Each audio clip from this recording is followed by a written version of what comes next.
नमस्कार, मैं डॉक्टर विमल जैन। आज हम लोकगीतों के वर्गीकरण की श्रृंखला में वैवाहिक लोकगीतों के अंतर्गत विवाह से पूर्व गाए जाने वाले लोकगीतों की चर्चा करेंगे।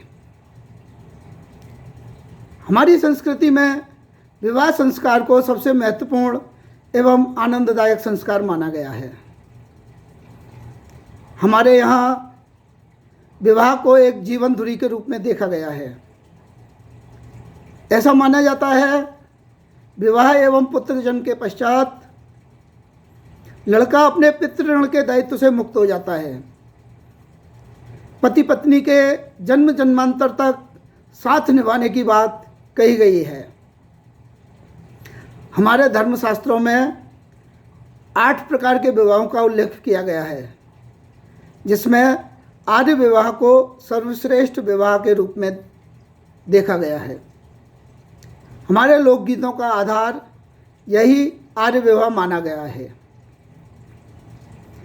विवाह से पूर्व वर एवं वधू के परिवार द्वारा एक दूसरे के समक्ष विवाह का प्रस्ताव रखा जाता है। विवाह का प्रस्ताव स्वीकार हो जाने के पश्चात विवाह की प्रक्रिया आरंभ होती है। हमारी संस्कृति में कोई भी शुभ कार्य करने से पहले गणपति गजानन जी को आमंत्रण देने की परंपरा है, ताकि सभी कार्य निर्विघ्न संपन्न हो सकें। गणेश जी को प्रथम देव के रूप में माना गया है, इसलिए विवाह की प्रक्रिया में सर्वप्रथम गणेश जी का आमंत्रण किया जाता है। घर में पधारो गजानन जी, मेरे घर में पधारो, रिद्धि सिद्धि लेके आप पधारो, मेरे घर में पधारो।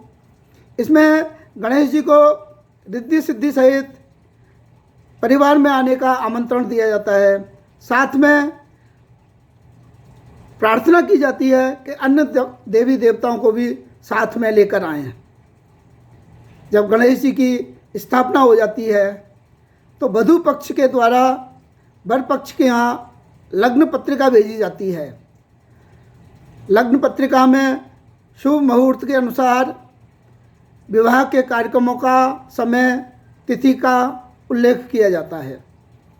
जब लग्न पत्रिका वर पक्ष के यहाँ आती है तो बड़े ही हर्षोल्लास का वातावरण होता है। महिलाओं द्वारा मंगल गीत गाए जाते हैं। लगुन आई हरे हरे लगुन आई, मेरे अंगना रघुनंदन फूले न समाए। बाबा सज गए ताऊ सज गए, सज गई सारी बारात।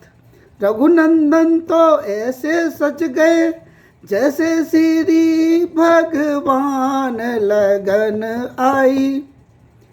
इस लगन के लोकगीत में सारे रिश्तेदारों को तैयार करने की बात कही गई है। बाबा, ताऊ जी, चाचा जी, मामा जी, मौसा जी, फूफा जी सभी का उल्लेख किया जाता है।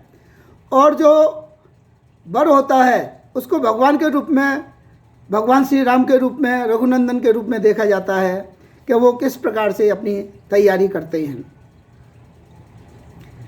इसके पश्चात फिर विवाह के विभिन्न कार्यक्रम शुरू हो जाते हैं। तेल लगाना, मेहंदी लगाना, भाषण, विभिन्न प्रकार के कार्यक्रम। उसमें बन्ना बन्नी के लोकगीत भी प्रमुख रूप से गाए जाते हैं। इन लोकगीतों में श्रृंगार का पक्ष देखने को मिलता है, हास परिहास देखने को मिलता है और एक लोक मर्यादा भी देखने को मिलती है। एक लोकगीत में बहना अपनी बहनी को बुलाना चाहता है। बर न बुलाए बरनी न आए, आजा प्यारी बरनी रे, अटरिया सुनी पड़ी।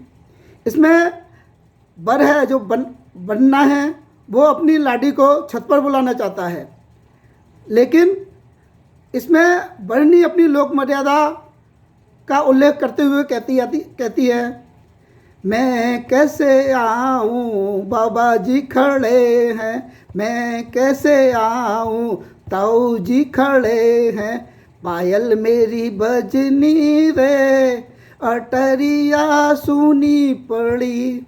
इसमें अपनी मजबूरी बताती है लड़की कि मैं लोक मर्यादा के कारण नहीं आ सकती।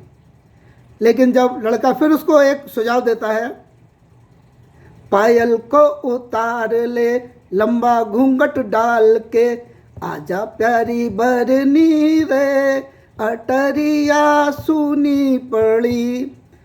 इस प्रकार के श्रृंगार रस से संबंधित हर्षोल्लास के बहुत सारे लोकगीत गाए जाते हैं। फिर विवाह से एक दिन पहले भात का लोकगीत होता है। इसमें वर वधू पक्ष में उनके माताजी के पीहर वाले भात लेकर आते हैं।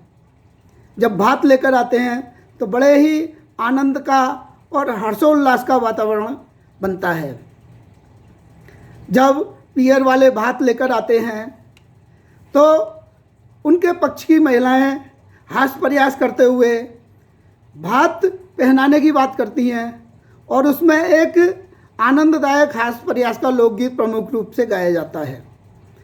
बहिना चल मंडप के बीच अनोखा भात पहनाऊंगा, ससुर तेरे को साड़ी जमफल चुनरी उड़ाऊंगा, सास तेरी को कोट पैंट और टाई लगाऊंगा, बहना चल मंडप के बीच।